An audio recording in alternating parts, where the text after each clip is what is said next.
contra o patrimônio, crimes contra a vida, era o Código Penal que permeia a nossa vida e sociedade. Se houver um furto aqui agora, o Código Penal será aplicado. Agora, se houver uma discussão aqui e as pessoas, um agredir o outro, vai ser aplicado o Código Penal. Porém, se houver uma briga entre uma relação de violência doméstica, não mais vai ser aplicado o Código Penal somente. Será aplicada a Lei Maria da Penha, que é um regramento específico, que tem o objetivo de disciplinar esse tipo de convivência e estabelecer punições para aquele agressor, aquele ser violento. A Lei Maria da Penha, de 2006 para cá, ela historicamente vem evoluindo e vem tentando trazer situações novas que nossa sociedade vai apresentando. Um exemplo que eu posso destacar é a questão que em 2022 o STJ, o Superior Tribunal de Justiça, em uma decisão que ocorreu em São Paulo, em que uma mulher trans foi vítima de violência do seu próprio pai, e se questionou: vamos aplicar a Lei Maria da Penha ou iríamos aplicar o Código Penal? Porque aí havia uma discussão se a mulher trans seria do gênero feminino e daí se ela seria acobertada por essa lei. No ano passado, em 2022, o Superior Tribunal de Justiça decidiu que a mulher trans ela é acobertada pela Lei Maria da Penha. Portanto, se uma mulher trans for vítima no contexto familiar, quer seja agredida ou violentada por seu pai, ou seu parceiro ou parceira, ela será acobertada pela Lei Maria da Penha.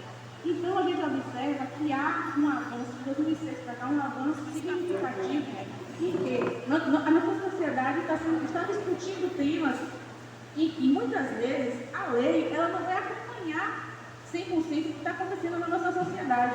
Então, por isso que nós temos o Poder Judiciário com as decisões dos juízes de primeiro grau, com os tribunais, com o STJ e o STF, para tentar diminuir essa diferença entre a realidade e o que está no texto da lei.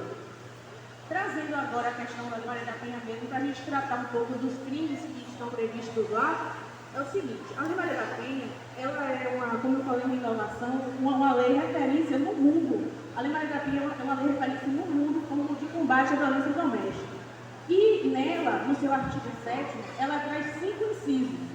Nesses 5 incisos, nós temos os tipos de violência que são encarados como violência doméstica familiar, que é a violência física, a violência patrimonial, a violência moral, a violência sexual, a violência física, moral, patrimonial, sexual e moral. Né? E nós temos aqui o link entre essas violências e o Código Penal.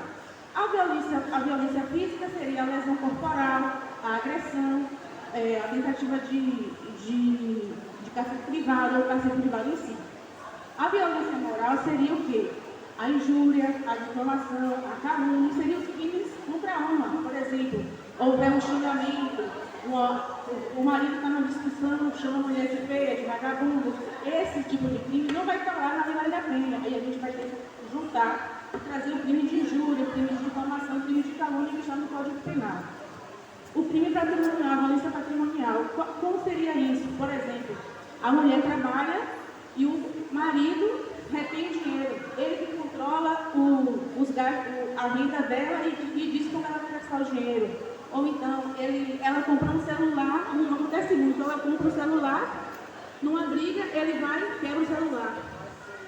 Ou então, ele só deixa usar o celular no momento que ele permite. Tudo isso, envolvendo o patrimônio, é considerado violência patrimonial. A violência sexual, pessoal, é um caso muito interessante que a gente vê na delegacia, que muitas vezes a esposa não acha que está sendo violentada sexualmente. Porque há como é que eu posso dizer? Há um certo... assim, como se fosse algo que fosse normal, que a mulher deveria servir sexualmente o marido, é um dever dela. No momento que ele acha, no momento que ele quer, elas têm que estar dispostas a ter uma relação sexual com ele. E ele não aceitaria esse não. Então, se você não está disposta, se você não tem vontade naquele momento, o seu não tem que ser respeitado. E se ocorrer a relação sexual nesse contexto em que você não quer e há de uma maneira forçada, isso sim é considerado estupro. E muitas vezes a mulher chega na delegacia, nos relata situações dessas, como se fosse uma questão normal. Ela não entende que foi estuprada. Para você ver o contexto em que a gente às vezes vive numa sociedade patriarcal em que dogmas são estabelecidos e que a gente acredita por estar vivendo naquele contexto. Minha mãe foi assim, minha irmã foi assim, minha avó foi assim. Então a pessoa acha que aquilo é normal.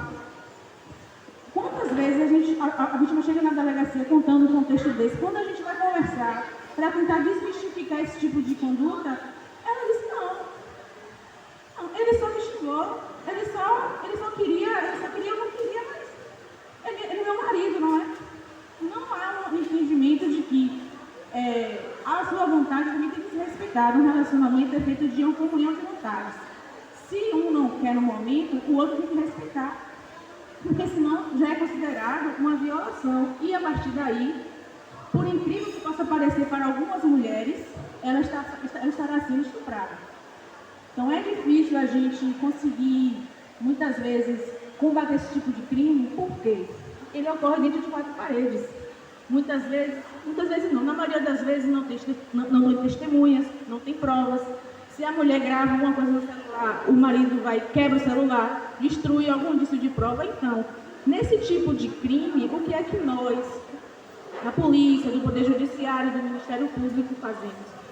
Orientamos que, se você tem uma amiga, alguém que você confia, confidencie essa pessoa, porque essa pessoa pode ser uma testemunha indireta e vai ajudar a reforçar o seu argumento. Não que ele não tenha valor, porque nesse tipo de crime, a palavra da mulher, ela é levada em consideração vamos dizer, num grau maior do que no outro crime qualquer, por conta desse contexto. Ele é feito dentro de 4 paredes.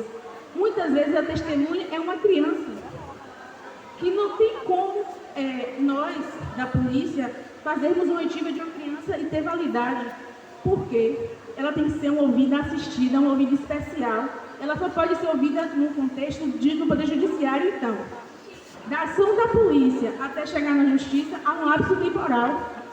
Mas para chegar na justiça, a gente tem que provar. E como é que a gente vai provar? Então, pessoal, entendam que se a gente confia em alguém, conta, conversa, há mecanismo na justiça de proteção, tem uma lei de proteção da testemunha, há mecanismo de que essa pessoa que você confidenciou seja resguardada, para que também você não continue no ciclo de violência. Porque assim, a Maria da Penha, aquela mulher, deu origem a esse nome que a lei tem. Ela viveu um contexto que pode ser que muitas pessoas aqui conheçam pessoas que vivem ou até já viveram, e que, por não ter provas, ficou um lapso temporal gigante para que conseguisse ser efetivado os seus direitos. Quando o marido de Maria da Penha foi julgado pela primeira vez, a defesa alegou falta de provas. Então, a condenação dele foi suspensa, ele continuou solto. Passaram-se aproximadamente uns 5, 6 anos para ter um segundo julgamento. A condenação dele no segundo julgamento, se não me engano, foi uma questão de 10 anos e alguns meses de pena, porque, se vocês não sabem, a Maria da Penha sofreu a tentativa de feminicídio. Ele atirou nela, ela ficou tetraplégica.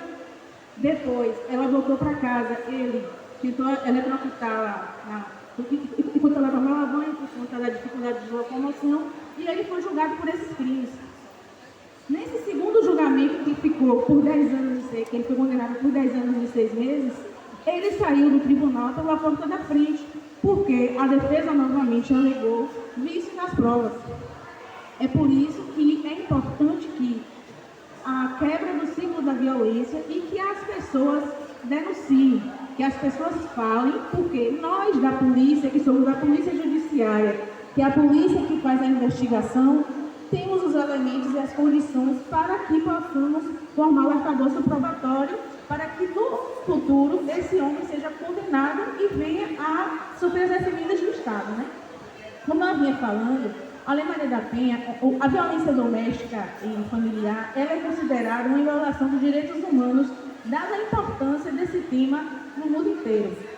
Para que tenha sido criada a Maria da Penha, essa Maria da Penha, que foi vítima lá há muitos anos atrás, teve que buscar um auxílio nas cortes internacionais para forçar o Brasil a editar essa lei.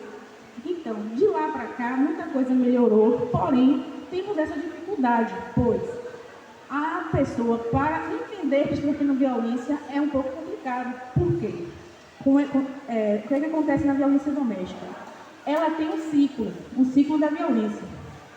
Todo mundo aqui que tem relacionamento sabe que não é perfeito, gente. A gente sabe que relacionamento tem altos e baixos, há discordâncias. Muitas vezes a gente está decidindo algo no nosso casamento e que eu não concordo, meu marido concorda, e aí vai ter um conflito, mas um conflito de ideias que tem que parar ali. Quando ele sai do limite da discordância para o desrespeito, começa a violência. E às vezes a gente não interpreta aquilo como uma violência.